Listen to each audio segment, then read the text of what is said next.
everybody, welcome to July. I am back with another round of shadow work for you guys this month, so let's get started. So July's draw is the Mind card from the Osho Zen Tarot, and this energy is really asking us to examine the role that our mind plays in creating our reality. Now, the truth of everything is that our brain was never really meant to run the entire show.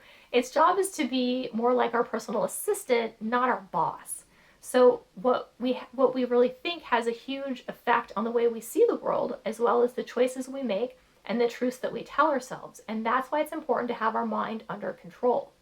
Now, the important thing you want to remember is that the mind can really become easily polluted if we're not careful. It really wants to confuse you and make you think that you're not the one in control. And we've got this kind of cloud of discombobulation that we constantly have in our headspace that interferes with the way that the mind is actually supposed to function. So that's why we should always make a consistent effort to keep ourselves in check, and also to really learn how to develop an uncompromising sense of self-awareness, which is really important. Now, Spirit has identified a few key areas that they want us to work on that will kind of help us take our control back from the mind, right? Instead of letting it kind of run ramshackle and like hijack our lives. So let's talk about the 3 areas that you want to look at. So first of all, we're going to be looking at facts versus feelings. We're going to be looking at judgment versus reality, and kindness versus negativity, right?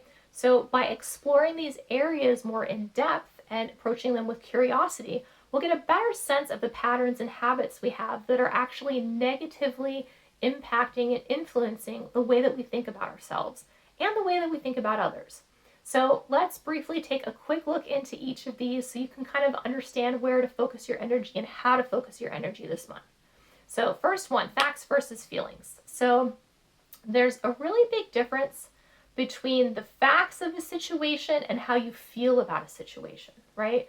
So while emotions can be incredibly compelling, they don't necessarily reflect the truth of what's actually going on. So what we're feeling in response to an event may not be an accurate representation of what has actually occurred. So for example, right, so you might feel kind of like rejected by one of your friends because they canceled plans on you, right? Whether it's like ahead of time, last minute, whatever. So this feeling of being rejected automatically creates a story in your mind that maybe this person doesn't want to spend time with you. But the facts of the situation could have actually been that maybe they were actually just so sick and they couldn't make it that day.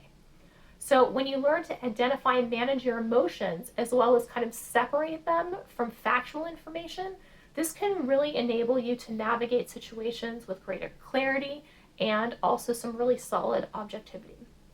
All right, so let's talk about the next one, judgment versus reality. So our minds are wired to form kind of like preconceived notions about people, situations, and things. And they really have to be in order to be able to filter through the hundreds of thousands of pieces of information that are just rapidly coming at us on a daily basis. So without some sort of like filtering method, our brains would literally just melt down trying to process everything that we experience. However, when the judgments that we're making kind of become all-encompassing, what happens is it's blinding us to the true reality of what is actually happening. So we start really to see things through a lens that is colored more by our own beliefs, experiences, personal biases, which then leads us to sometimes misinterpret what's actually going on. So the key to really overcoming this particular habit is to recognize that our judgments are just preconceived notions, and we really have to make a conscious effort to break free from them. And if we're doing this and we're doing it correctly, then we can really become more aware of the reality of situations. And that in turn will help us make better and more informed decisions about what's going on in our lives. The last thing we want to really talk about is kindness versus negativity. So it's really important to be aware of our thought patterns and the impact that they have on us in our overall well-being. Now, when we're engaging in things like negative self-talk, it can be extremely damaging to our spirit. If you're doing negative thinking, it can also lead to creating things like limiting beliefs, self-doubts, and even a distorted perception of yourself and the reality that you're in. right? It can cause us to see ourselves as the worst version of who we are. And this can kind of hinder our ability to be everything that we're actually capable of being. So when we talk about this on the flip side of things, speaking to yourself compassionately and practicing grace really allows us to see our true worth and our potential. So what we really got to do here is we got to train our minds to speak kindly to us. And we have to remember to treat ourselves like we would treat any one of our friends, right? Because most of the time we're meaner to ourselves than we ever are or could be to anyone else.